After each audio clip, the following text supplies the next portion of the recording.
Seth Cook, head brewer and co-owner of Wooden Legs Brewing Company.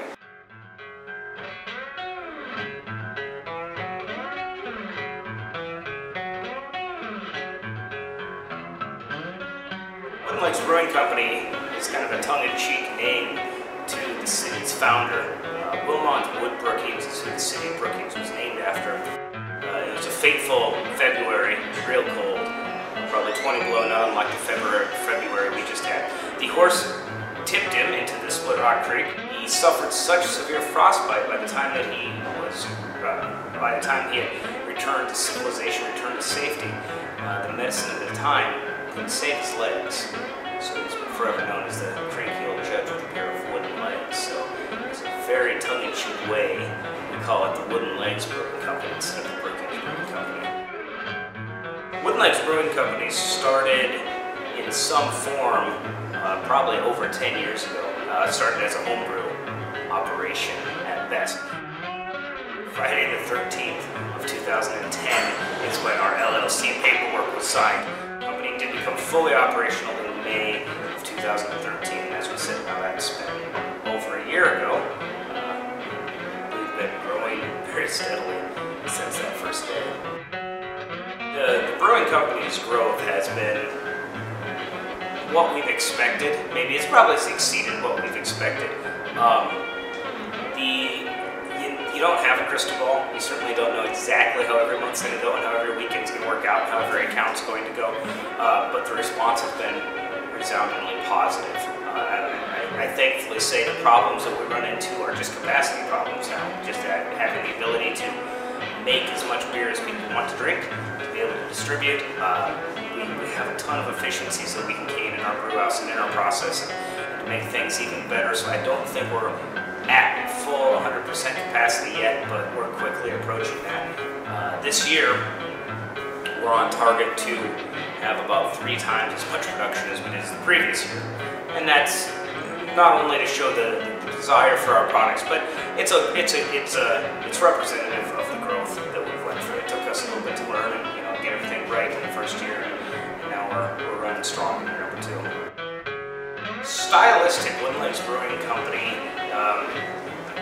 We don't adhere to any one maybe philosophy. What we've done though is try to bring as many different flavors and styles to the people of our area that we possibly can. Everything from German style lagers, to chili pepper beers, to hopped up, like what would be considered a West Coast IPA.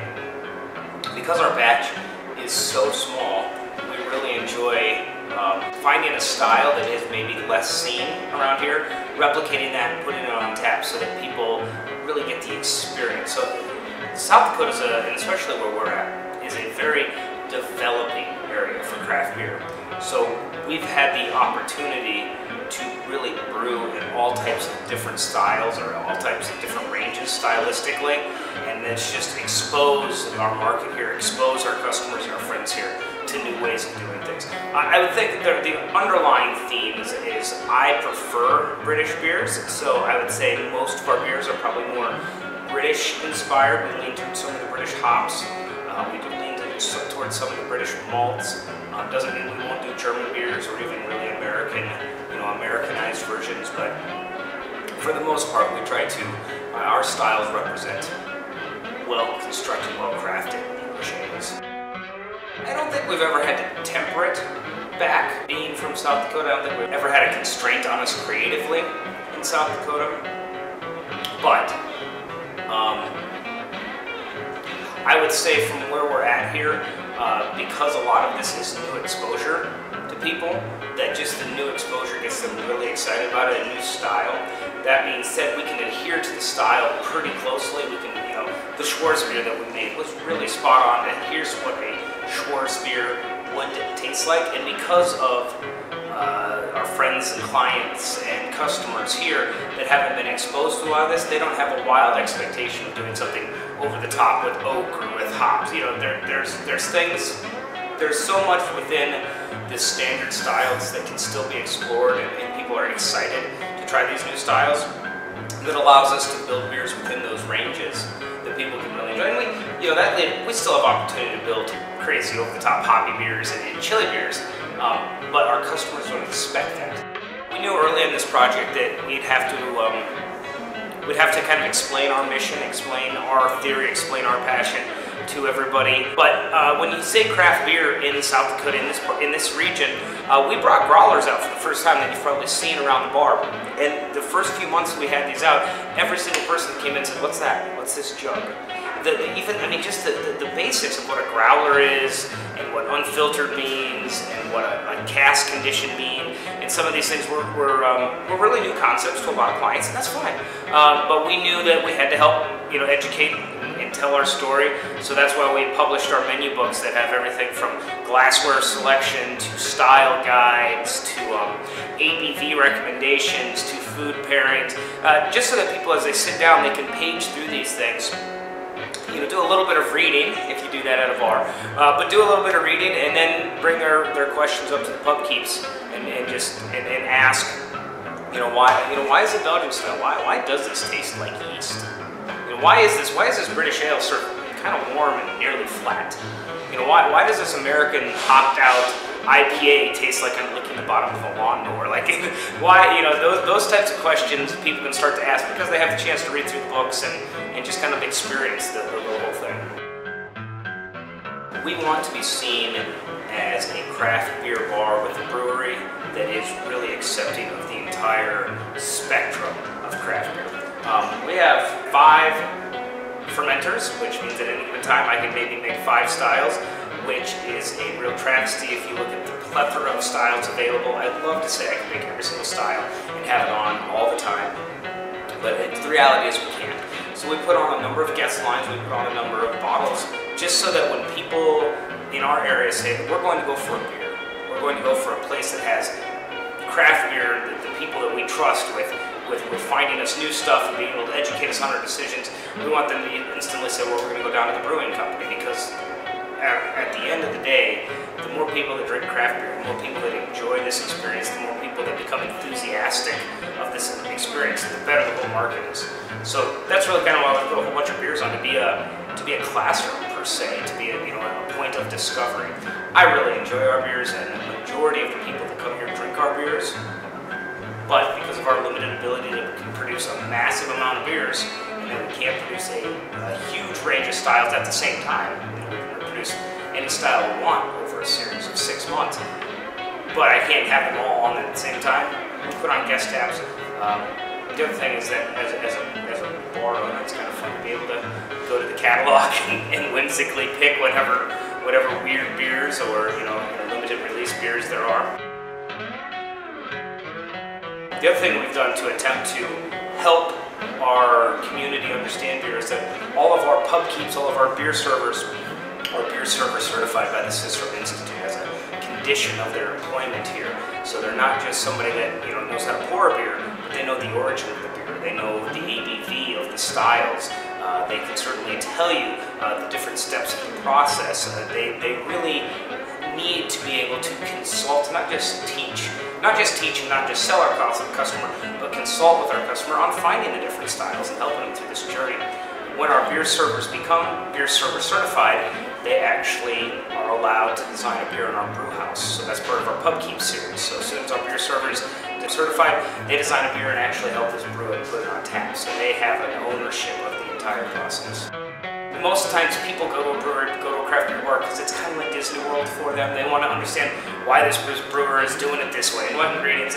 It's part of not only a sensory experience, but it's more than that. It's really kind of an emotional experience to understand why this person has interpreted these styles. And if you have a server that falls short and can only say, well, it's a light beer or a dark beer, I mean, it kind of dissolves the whole experience around it. I didn't want that to happen here. I wanted our servers to be beer nerds, absolutely certifiably qualified as a beer nerd, and that's kind of where the whole idea kind of snowballed into letting it brew as well. My favorite part of being small is that we don't have hundreds of thousands of dollars worth of beer sitting in the tank like maybe some of the big brewers have that wouldn't whimsically be able to add cherries or oak or do something to it. As a small brewery, we can really live the craft life and just say, all right, let's do it with chilies or strawberries or oak, or let's put smoke in this one. We have ultimate flexibility. craft beer group in South Dakota is really tight-knit because I think we could all fit in probably a 15-passenger van or something. So if we wanted to take a road trip, but we wouldn't have to take multiple cars. But that's good because that means we all know each other on a first-name basis. We are all trying to help each other out. We all see the importance in our own little areas of the state, and we see the craft beer scene developing there. So they all of us have tried to help each other out as we sort through, sourcing and the politics of it all and the mechanics of brewing. And Crow Peak has been here for a long time, again, relative to anybody else. And I mean, they've mother-henned a lot of this, pulled this under the wing and said, here you go, guys. We need people in Brookings, we need people in Mitchell, we need people in Sioux Falls, we need people in Aberdeen. We need people in these communities to understand what craft beer is. You need to go out there and make sure you're successful. And they really provided a pretty strong influence to us when we got started. Those guys will always have at least 1 or 2 tap lines on draft here. Always have the South Dakota beers on tap here, just as a way to promote them. Beer scene in South Dakota is actively developing. But I think in South Dakota we're still kind of developing our own voice. I don't think there is yet a formalized scene. It's certainly growing. It's on a crazy expansion path right now. But to say categorically this is what a South Dakota craft beer is, I don't think we've got there yet. I think craft beer is fun. I think it's whimsical. I think you drink craft beer for the journey and not necessarily the result. And I think that entire attitude permeates through the industry. We're having fun doing this. It's beer after all. Yes, it's craft, it's fun. We have a tremendous amount of passion. We have a tremendous amount of things tied up into our passion. But at the end of the day, we're drinking beers and hanging out and having fun. You can't get too angry about any of that.